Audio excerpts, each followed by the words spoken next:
I was able to meet with Archbishop Gallagher, who is the Foreign Secretary in the Secretariat of State. We had a very good conversation. He was able to speak to me a bit about some of the challenges they face around the world in dealing with various states. China was one area we spoke about, as well as Bangladesh, where we have some initiatives there, and other parts of the world. So it was a fascinating conversation, and I was able to tell him about some of our initiatives at Notre Dame.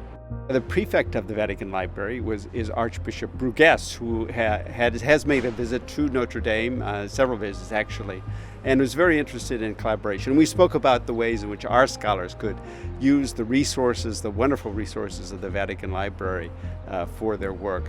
But Archbishop Brugues raised the issue of reflection on the great heritage, the past heritage of Christian culture, and how Christianity enhanced culture and artistic creativity in the past, and perhaps an engagement with current artists, creative people who work creatively on issues of Christian cultures.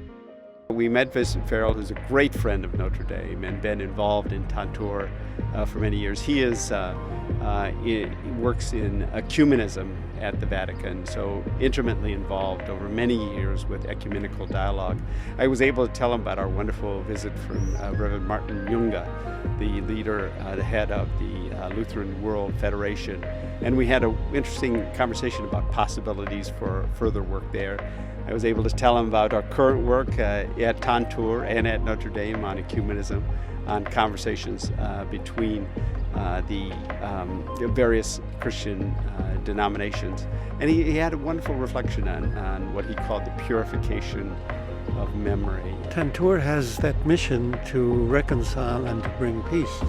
And therefore anybody who's willing to sit down and talk would be certainly welcome at Tantour. I think that I can also say that from working in relations between the churches, we have learned over decades that one of the important ways of bringing churches which have been in conflict with each other closer together is to go through a process of purifying our memory. And this is a difficult but very promising way of looking from both sides at a specific problem, the cause of conflict.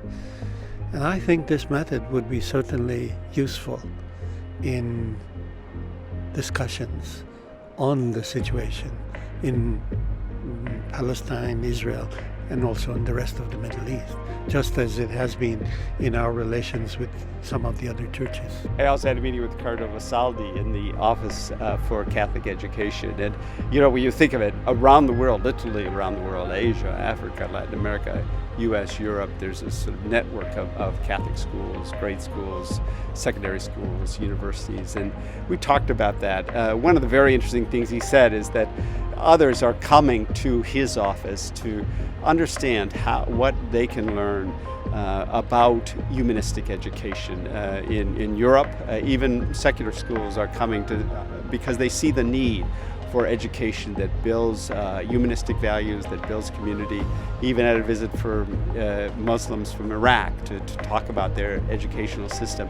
And it just shows the value and power of an education that develops, builds on, cherishes humanistic values, and not simply, as important as it is, not simply a functional education. So it was very interesting to talk about the role of his office in that global conversation about the purposes of education. I think all that is a contribution the University of Notre Dame can make.